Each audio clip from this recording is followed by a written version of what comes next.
What is up, you guys? Marty McFly coming at you guys, bringing you guys the merch. So we did a little trip to the record store, and Rust and Wax Records drove a little bit out of my way to get down there to good old West Palm Beach. Rust and Wax Records, great record store. They've been doing a lot of stuff lately, especially with artists doing release days, midnight release parties.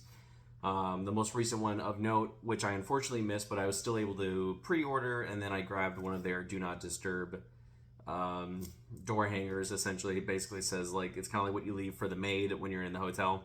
It says, "Do not disturb, I'm listening to private music by Deftones." So same record store that did that. They did a great midnight release party. They've been doing a lot of these now, especially with the midnight release parties. But they posted something on the website, and I haven't seen this band play in probably a decade. I think it's the last time I've actually seen them live. Just time just passes by, man. Well, the big guys were in town. They're doing this massive tour right now, which looked incredible. Wish I could have gone there. But they did stop by Rust and Wax Records and signed a bunch of their signed a bunch of albums off their vinyl of their newest record. And I'll leave a post in the description how I talk about this record. But I think this was an excellent return to form for A Day to Remember. Now, if you're not too familiar, Day to Remember, formed in Ocala, kind of like helped start the newer revolution, I guess you could say, of like pop punk and hardcore together. And there's lots of copycats since then. It formed its own genre, but these were like one of the bands that kind of like helped promote it a little bit more. And they kind of became famous for their sound. There was bands who were doing it before Day to Remember, obviously, but this band has got big, what seemed like overnight, sold out shows everywhere, and their specific sound spiraled and skyrocketed helped, along with other bands, kind of helped skyrocket this whole subgenre of pop punk and hardcore mixed together. They were good enough to sign a bunch of their vinyl of their newest record. And do I already own it? Yes. I went there for the release day at Rust and Wax Records, where A Day to Remember had basically this like secret, I don't know what you want to call it, not secret release, but basically just like a sudden release, like an instant release of like, hey, we're releasing our new record, we're not telling anybody, and it's available now early if you want to stop at these record stores, kind of support the local indie music scene. Now, Park Avenue Records in Orlando, they did a great job with it. I wish I could have been there because the band actually showed up there. The band's from Ocala, so not, a couple hour drive away from there, but Rust and Wax Records also had their own kind of open release party. I stopped right after work, snagged a copy of this and a slip disc, which actually has like their usual eagle on the back like they do here. And then all of a sudden Rust and Wax Records posts on their website like, hey, we got a bunch of signed copies, first to go with, no pre-orders, no online orders. It's just there if you want it. And they still had a couple copies left. And I'll be honest with you, I was surprised that there was any copies left. I mean, this stuff sells like a pretty penny, but I think Rust and Wax is in that weird location in West Palm where it's just kind of like, it's down a couple side streets, and it's in this area called Industry Alley, and you would drive by it, never even realize it's there, but it's a great record store. Every once in a while they get gems, and it's, for West Palm, you're paying West Palm taxes, and they have to pay a lot to keep that place going, but I'm glad they're there. It's a great local gem, and yeah, man, freaking big ol' album by A Day to Remember, signed by the whole band. The only thing, I did get a chance to meet these guys this is going back to 2009. I saw them open at the Ritz. No, I saw them close at the Ritz in Tampa, Florida. And that show was incredible. I mean, it was August Burns Red, Silverstein, A Day to Remember. Absolutely incredible show. And most of the guys were hanging out on the bus afterwards. And I think I may have told you this in a previous video, but the whole band was hanging out afterwards. Now, this is like that era. So, I mean, for those who have heart, homesick, all five guys were there. And when afterwards, their bus is parked right in front of the Ritz. So I was like, let's go see if they're there. And sure enough, they're just hanging out with people, man. They're just shaking hands, whatever. I had a rum and coke with the drummer and got to meet all of them. They all signed my ticket. My ticket is somewhere in my Foot Locker. And I need to bring it out and frame it one day. But it was pretty cool getting a chance to meet all of them. And, they're down to 4 members now instead of 5. One of the last guys got let go. But it's a great album. It's a great return to form for A Day to Remember. And I think going back on the record now and re-listening to it and mellowing with it, I like it even more. I was a little skeptical when they joined Fueled by Ramen because the track record for Fueled by Ramen, I knew exactly what sound they were going to kind of impose upon the band, and it's exactly what happened. So the album that took 5 years to come out, You're Welcome, was my least favorite record of A Day to Remember. There's a couple good tracks on there, but overall, abundantly, I don't enjoy it at all. Most A Day to Remember fans can't stand that record. There's a couple good tracks on there that feel like A Day to Remember, but the rest of it feels like this overproduced, over-electronic, like, just garbage, and I really didn't enjoy You're Welcome at all. And of course, you go through the album itself, and I feel like the band forgot about the fans, and I feel like that was very palpable with the fans themselves, because a lot of the tracks really felt like, screw the fans, screw you, we, whatever, we don't need you, we don't. That's the feeling I got listening to those songs. Like, you could be a fan of them and listening to these songs and not realizing that the band sounds like they're talking about screw you, screw the label, screw the fans, whatever, and I couldn't support that record at all. And that's just how it felt, man. It felt like lifeless, it felt soulless, it didn't feel like A Day to Remember anymore. And then they come out with this surprise release, and, I won't taper on it too much, but it's a great record, it's a good time. I'm glad they came out with it. There's a lot of, tracks on here that I still have a little bit of the Fueled by Ramen feeling. That's the only way I can explain. I really didn't enjoy Feedback. I'd say Feedback is probably the most Fueled by Ramen song on the album, where it feels like You're Welcome a little bit. But I would say the rest of the tracks are all pretty good. There's some softer, poppier songs with really, not a lot of emphasis on guitar work or anything. It's very electronic heavy. But then there's a couple songs on here that you could tell they're trying to bring back some of the heavy, we're older. I know it's harder. It's got to be harder to scream at that age and stuff, and it's probably easier to play softer songs. But there's a couple tracks on here that made me feel like, all right, they're not gone. They're still in there, and they still want to play some heavy tracks once in a while.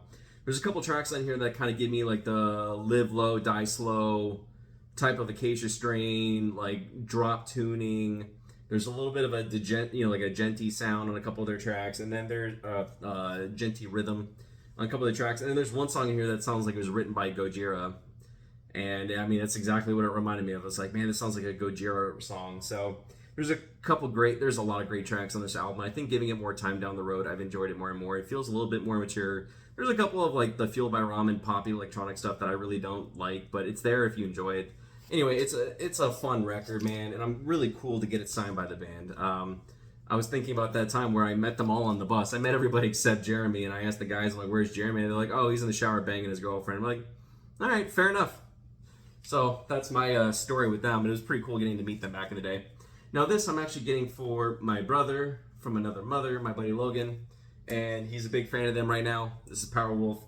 This is Wake Up the Wicked. Now, if you're not too familiar with them, they're a pretty good crossover of power metal. If you're into Gloryhammer or Sabaton, you're gonna love these guys. These sound, or Beast, Based, B-A-E-S-T. Granted, Beast is a little bit heavier and a lot more growly, screamy vocals. I think Beast is a little bit stronger of a band, but this is triumphant Gloryhammer, Sabaton, everybody scream and sing along with your axes. This is what pretty much, if you're into those bands at all, you'll like these guys. So I got that in for him because he's been looking for a copy of this for a reasonable price. I guess online this album is actually quite expensive.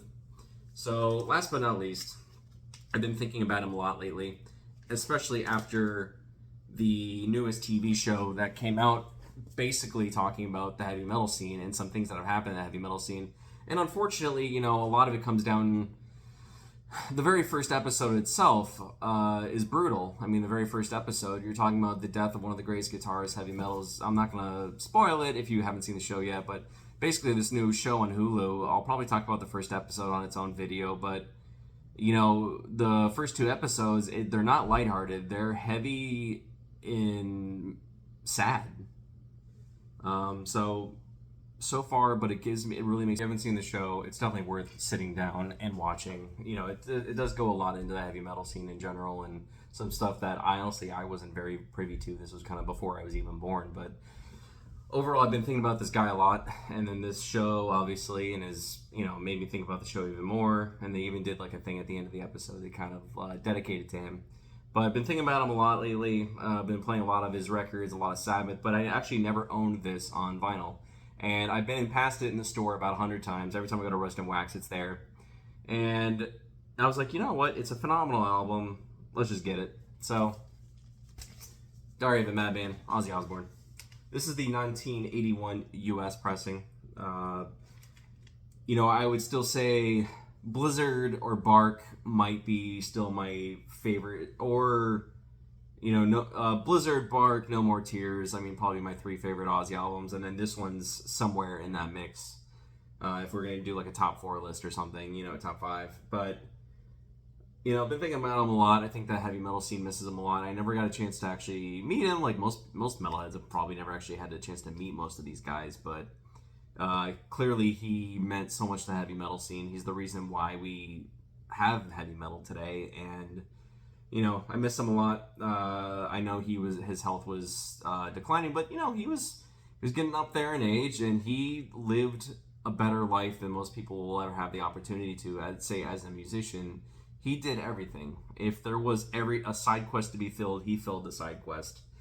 And he filled the main quest, so he got to do everything he wanted to do, and he went out like a champion. He was really hanging out. You could tell he was really holding on until the end to do one final show, back at the beginning with Black Sabbath. And I wanted to have a copy of this, 1981 US pressing. This is off of, yeah, that's right, it is off of Jet Records. But I'm glad to have a copy of it. I didn't really want a repress. If I'm going to get any Ozzy stuff, I like getting OG, and I like old, used, beaten up copies. I just feel like it tells a story, and as long as it didn't live in someone's cigarette-filled house, I feel like old vinyl has a smell to it that smells really good, almost like old books or old comic books. They have this like great smell to them, and I don't know what it is, but it's wonderful. But there's our guys, man. R.I.P. Randy Rhoads. And I don't know if you want spoilers or not, but spoiler alert, you can fast forward. The first episode of the new show on Hulu is about Randy Rhoads. But phenomenal album. Really is a great time to go back and play this. And I'm glad to finally have a hard copy of this one. Like I said, I didn't really want a repress. I want an OG copy. And an OG 1981 US pressing. It was $45 at Rust and Wax, which really isn't that bad. I think the prices went up on everything Ozzy or Sabbath, especially after his passing. But it's pretty cool, pretty rad to actually have a copy of this in my hands. So that's it, man. Quick video. As far as vinyl pickups goes, we have a lot of things to look forward to this month. Happy October, everybody. I'm actually recording this on October 2nd, but on October 1st, I woke up and I said, Happy October. It's here. The time is here. Blessed Samhain. Happy Halloween. And just enjoy the spooky season. This is supposed to be the time where the veil between the living and the dead is at its thinnest. And I'm all about it. So, Blessed Samhain. Happy Halloween. Jam to some Ozzy. Rest in peace, Ozzy. Rest in peace, Randy Rhoads. Diary of a Madman. Powerwolf. A Day to Remember Big Ol' Album, Volume 1, autographed by the band. So pretty cool pickup week. Hope you guys are doing well, taking care of each other, and peace.